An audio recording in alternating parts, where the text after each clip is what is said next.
Hi friends, ఈరోజు ప్రపంచ చీర దినోత్సవం శుభాకాంక్షలు అందరికీ కూడా. సింగారం అనే దారముతో ఆనందమైన రంగులు అద్ది మమకారమైన మగ్గముపై నేసింది చీర. కష్టం, కృషి, పట్టుదలనే రంగులుగా అద్ది చీరలోని గొప్పతనాన్ని తెలుసుకో ఓ మహిళ. మీకే ఇవి నా ప్రపంచ చీరల దినోత్సవం. ప్రపంచంలో ఉన్న ప్రతి వాళ్ళు కూడా చీరను ధరించినట్లయితే చీరలో ఉన్నటువంటి హుందాతనాన్ని వర్ణింపవీలు కాదు. ఎలా వర్ణమాలలో ఉన్న ప్రతి అక్షరంతో కూడా చీర యొక్క గొప్పతనాన్ని మనం తెలియజేయచ్చు కదమ్మా. కానీ చాలామంది ఈ రోజుల్లో ఏం చేస్తున్నారు, దుస్తులను మార్చేస్తున్నారు. ఎందుకు? వయసు నిమిత్తం లేకుండాను, ఏది లేకుండాను చాలా మోడ్రన్గా మారిపోతున్నారు. ఆ మోడ్రన్లోనే మన చీర యొక్క గొప్పతనము ఇంకా పెరిగిపోతుందని చెప్పడానికి ఇంతకంటే ఏమీ నిదర్శనం లేదు. మనమేమనుకుంటున్నారు, చాలామంది మహిళలు ఎంత మోడ్రన్ డ్రెస్ వేస్తే అంత గొప్ప అనుకుంటున్నారు. కానీ లేదు, అసలు విషయాన్ని తెలుసుకోండి. చీరను ధరించిన మహిళకి ఇచ్చినటువంటి గౌరవ మర్యాదలు, ఉన్నత స్థితి మరి ఎవరికి లభించడం లేదు. చీరలో ఉన్న గొప్పతనం అది. ఒక చీరను నేయాలంటే ఆ చీర యొక్క పుట్టుపూర్వు, ఆ చీర తయారు కావడానికి ఒక చేనేత కార్మికుడు ఎంత కష్టపడతాడు. ఒక చేనేత కార్మికుడే కష్టపడతాడా? లేదు, ఎంతమంది కష్టపడతారో చూడండి.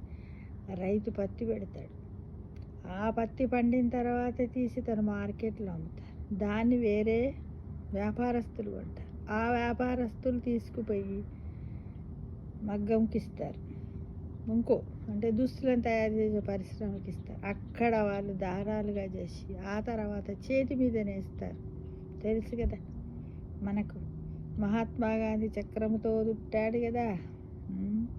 అలా చుట్టి కూడా చేతితో వస్త్రాలు తయారించే చేనేత వస్త్రదారులందరికీ కూడా ఈ చీరల ప్రపంచ దినోత్సవ సందర్భంగా శుభాభినందనలు తెలియజేస్తున్నాను. ఎందుకంటే ఆ చీరకి ఏ రంగు అదితే బాగుంటుంది, ఏంటిది ఆకర్షణీయంగా తయారు చేయాలి కదా. దూది ఎలా ఉంటుంది? తెల్లగా ఉంటుంది. దాన్ని ఏం చేయాలి? ఫస్ట్ అంతా గింజ తీస్తారు.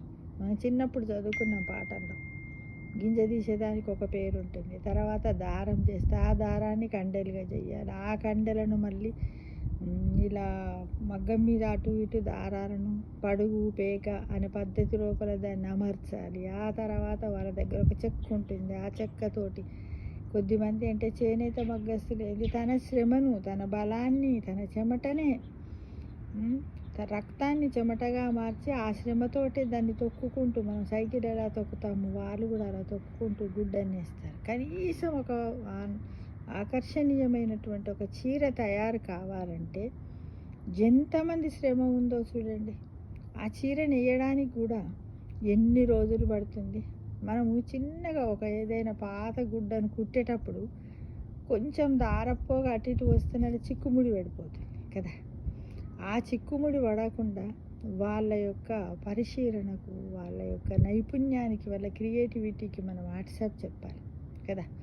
కాబట్టి చీరలకు సంభవిస్తున్న ఎవ్వరు కూడా దయచేసి వేసుకోండి. మీరు అన్ని రకాల డ్రెస్సులు వేసుకోండి ఇప్పుడున్న సిచ్యువేషన్స్లో, ఇప్పుడు సొసైటీలో ఉన్న వాటితో. కానీ చీరకిచ్చే గౌరవాన్ని చీరకి ఇవ్వాలి ఫ్రెండ్స్.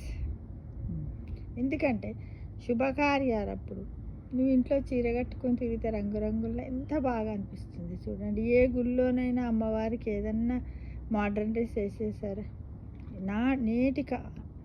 నేటి కాలం నుంచి నాటి కాలం వరకు కూడా అమ్మవారికి ఎంతసేపు చీరనే ధరింపజేస్తారు. కానీ మరి ఇప్పుడు ఏమంటారంటే కాలం మారి, ఇంట్లో పెద్ద మనుషులు లేదు బిడ్డ బొట్టు పెట్టుకో, చేతికి గాజులు వేసుకో, చెవులకు దుద్దులు పెట్టుకో, పెళ్ళైన వాళ్ళు ఉంటే నల్ల పూసలు వేసుకో, పుస్తలు ఇవన్నీ వేసుకోమని చెప్తుంటే ఆ వాళ్ళని చూసే మీకేం తెలియదు చదివేస్తాం, కాలం మారి ఏడ కాలం మారింది. రాత్రి పగలవుతుందా, పగలు రాత్రి అవుతుందా? సూర్యచంద్రులు కరెక్ట్గానే ఉన్నారు కదా, ఆకాశంలో నక్షత్రాలు బాగానే ఉన్నాయి. కానీ మీ మనసుల్లో ఎందుకు ఇలాంటి ఆలోచనలు వస్తున్నాయి చెప్పండి. వారంలో కనీసం 3 రోజులైనా పెట్టుకోండి ఫ్రెండ్స్ ప్లీజ్. నేను ఈ వీడియో ద్వారా మీకు ఏం కోరుతున్నానంటే, వారంలో 3 రోజులు మన మనస్సు కూడా కోరుకుంటుందట. ఏమని? అబ్బా నువ్వు అందంగా మన మనస్సు కూడా అనుకుంటుందట, మన బుద్ధి కూడా. ఎందుకు బుద్ధి లేదు వీనికి, గన్ని సొమ్ములు ఉన్నాయి, ఇవి ఉన్నాయి, అవి ఉన్నాయి, ఇట్లా నన్ను అలంకరించుకుంటే ఏం పోయింది అనుకుంటా. కానీ మీరు ఎప్పుడు కూడా మనస్సు మాటని వినరు. మీ బుద్ధి మీకు ఎట్లా బుద్ధి పుడితే అట్లానే ఉంటే ఇవ్వలే స్నానం. ఒకప్పుడు ఎట్లా ఉంటుండే అంటే సూర్యోదయానికి ముందే స్నానం చేసేవారు, దీపాల. ఇప్పుడేంది మెల్లగా టిఫిన్ తిన్నాక మెల్లగా చేస్తున్నాం. అంటే మనకు అలాంటి ఆచారం క్షీణిస్తూ పోయింది. ఇక ముందు కూడా పోతుందేమో అని భయం. ఎందుకంటే మన పిల్లలు మనల్ని అనుకరిస్తారు కాబట్టి. మా అమ్మనే 10కి చేస్తుండే, నేను 4 గంటలకు చేస్తా అంటాడు వాడు. ఎందుకంటే మన అమ్మలు 5 గంటలకు చేసినప్పుడు మనం 10కి చేస్తున్నాం, మనం 10కి చేసినప్పుడు మనం 4 గంటలకు చేసేది కరెక్టే కదా. దాన్ని ఒప్పుకోక తప్పదు. ఏంటిది చీరని మొదలుపెట్టి ఇవన్నీ చెప్తుందని అనుకుంటున్నారా ఫ్రెండ్స్? అంటే చీర యొక్క గొప్పతనము వర్ణింప వీలు కానిది. కాబట్టి హుందాగా ఉంటారు. వారంలో 3 రోజులు చక్కగా అలంకరించుకోండి, జడేసుకోండి, పువ్వులు పెట్టుకోండి, సొమ్ములు పెట్టుకోండి, చీర కట్టుకోండి. ఎంత బాగుంటారో మీరు ఒక్క వారంలో మీరు ట్రై చేయండి. మీ మనస్సు ఎంత ఉల్లాసంగా ఉంటుందో అలా అనలైజ్ చేసుకోండి. ఎవరికి వారే సెల్ఫ్ ఆడిట్ చేసుకొని మీకు మంచిగా అనిపిస్తేనే వారంలో 3 రోజులు చీరలు కట్టుకోవడానికి ప్రయత్నించండి ఫ్రెండ్స్. చీర చాలా బాగుంటుంది నిజం. అంటే నువ్వు మొదటి నుంచి చీరలు కట్టుకొని ఇట్లంటే కాదు. హిందూ సాంప్రదాయ దుస్తుల్లో ఉన్నటువంటి సంస్కృతి సంస్కారాలు మన బ్రెయిన్ను కూడా యాక్టివేట్ చేస్తాయంట, కొన్ని పరిశోధనల ద్వారా తెలుసుకున్నారు. కాబట్టి వారంలో 3, ఎందుకంటే మీరు జాబ్ చేస్తూ ఉంటారు కాబట్టి. ఈ రోజులో ఒకప్పుడు మహిళలు బయటకు పోయేవారు కాదు, జాబ్ చేసేవారు కాబట్టి ఇంత చీరలు కట్టుకుని మీరు బయటకు పోతుంటే నిజమే మీకు అసౌకర్యంగా అన్కంఫర్టబుల్గా ఉన్నప్పటికి కూడా ఆ 3 రోజులన్నా మీరు, అంటే మామూలుగా వీకెండ్స్ వస్తే మధ్యలో ఏదో ఒక వారం కూడా కొంచెం ఉదయాన్నే లేచి స్నానం చేసి కట్టుకొని ఆఫీస్లో కూడా అలాంటి లుక్ ఇచ్చినట్టయితే ఆఫీస్కి కూడా బాగుంటుంది. అమ్మవారికి కూడా ఇష్టమైనటువంటి వారం శుక్రవారం నిండుగా గాజులు పెట్టుకోండి, బొట్టు పెట్టుకోండి, అలంకరణ చేసుకోండి. శుక్రవారం నాడు అది వాళ్ళందరూ కూడా తప్పకుండా అలా ప్రయత్నించాలి ఫ్రెండ్స్. చేస్తారు కదా, చెయ్యండి. ఎంత బాగుంటుంది. ఏ దేశంలో ఉన్నా పర్వాలేదు, మనల్ని ఏమన్నా అంటారా వాళ్ళు? మీరేందమ్మా మీరు మా దేశానికి వచ్చి మీరు ఈ డ్రెస్ వేసుకుంటున్నారనే వాళ్ళని అంటున్నారా? అంటలేరు. అందరూ లేదు అమెరికాలో వేసుకోవద్దని చెప్పేవాళ్ళు. నేను కూడా ఇప్పుడు 2-3 సార్లు అమెరికా వచ్చినాక నాకు వేసింది. అసలు చీర కట్టుకున్న నన్ను ఎప్పుడైనా వాళ్ళు వెంబడి షాపుకి పోతే చాలాసార్లు వెనక్కి చూస్తున్నారు. అంటే ఏమన్నట్టు మన డ్రెస్ వాళ్ళకి నచ్చే కదా వాళ్ళు మనల్ని అన్నిసార్లు చూస్తున్నారు. కొద్దిమంది అయితే నమస్తే పెడుతున్నారు, స్మైల్ ఇస్తున్నారు, హాయ్ చెప్తున్నారు, మీ శారీ బాగుందని కూడా ఇలా చిటికేసి చూపిస్తున్నారు. అంటే మన చీరలో ఉన్న గొప్పతనం చూడండి, ఎంత ఉందో చూడండి కదా.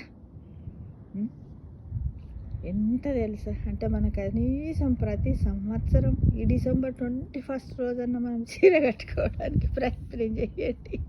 ఎందుకంటే డిసెంబర్ 21నే ప్రపంచ చీరల దినోత్సవంగా పరిగణించారు. మరి ఎవరో తెలియదు, ఈ డేట్ని ఎందుకు పెట్టారో కూడా తెలియదు. కాబట్టి మీరందరూ కూడా ప్రతి ఒక్కరు చీరను కట్టుకోవడానికి అన్ని రకాలు ఉన్నాయి కదా, కాటను, సింథటిక్, ఫైబ్రిక్స్, పట్టు, రకరకాల చీరలు ఉన్నాయి. మరి కొనరని కాదు, చాలా డబ్బులు పోసుకుంటారు. కానీ దాన్ని కట్టుకొని ఆ చీర నుండి నువ్వు అనుభవించే ఆనందాన్ని నువ్వు వెనవేసుకున్నప్పుడే కదా, అనుభవించినప్పుడే నలుగురికి మంచిగా అనిపిస్తుంది. అంతే కదా ఫ్రెండ్స్, తప్పకుండా అలా చేస్తారా? చేయాలని మిమ్మల్ని అందరినీ కోరుకుంటున్నాను కదా. చీరలో ఉన్న గొప్పతనం తెలుసుకో మహిళా, ఓ మహిళా.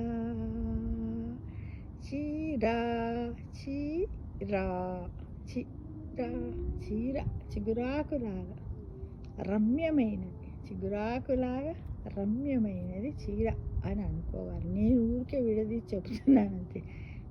అంటే చిగురాకులాగా, చిగురాకులాగా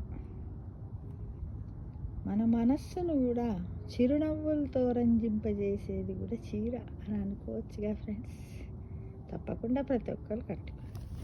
చీరలోని గొప్పతనాన్ని తెలుసుకోవో మహిళా, చీరలోని సంస్కృతి సాంప్రదాయాలను తెలియజేయో మహిళా, అదే నీ బాధ్యతని భావించు ఓ మహిళా, చీర గొప్పతనం అంటే ఏమిటో చాటి చెప్పు ఓ మహిళా, చీర గాజులు పసుపు కుంకుమ మాంగళ్యాలని సొసైటీకి తెలియజేయు ఓ మహిళా, అవే మనకు ఆనందాన్ని అనుభూతాన్ని మానసిక ఉల్లాసాన్ని ఇస్తాయని తెలియజేయు ఓ మహిళా. ఓ మహిళా, చీరలోని గొప్పతనం తెలుసుకో ఓ మహిళా, చీరలోని గొప్పతనం తెలుసుకో మహిళా, చీరలోని గొప్పతనం తెలుసుకో మహిళా, చీరలోని గొప్పతనం నలుగురికి తెలియజేయు ఓ మహిళా, అంటే నీవు మొదటగా చీరను అలంకరించు ఓ మహిళా, ఉంటే నీవు మొదటగా చీరను అలంకరించుకో మహిళా, ఆ తర్వాతే చీర యొక్క గొప్పతనాన్ని తెలియజేయు మహిళా, తెలియజేస్తావని ఆశిస్తూ ఓ మహిళా. ఓ మహిళా, ప్రపంచంలో ఉన్నటువంటి యువతులందరికీ చీరల దినోత్సవ శుభాకాంక్షలు. అలానే చేనేత వస్త్రదారులందరికీ కూడా పేరు పేరున శుభాభినందనలు తెలియజేస్తున్నాను ఫ్రెండ్స్. సర్వే జనా సుఖినో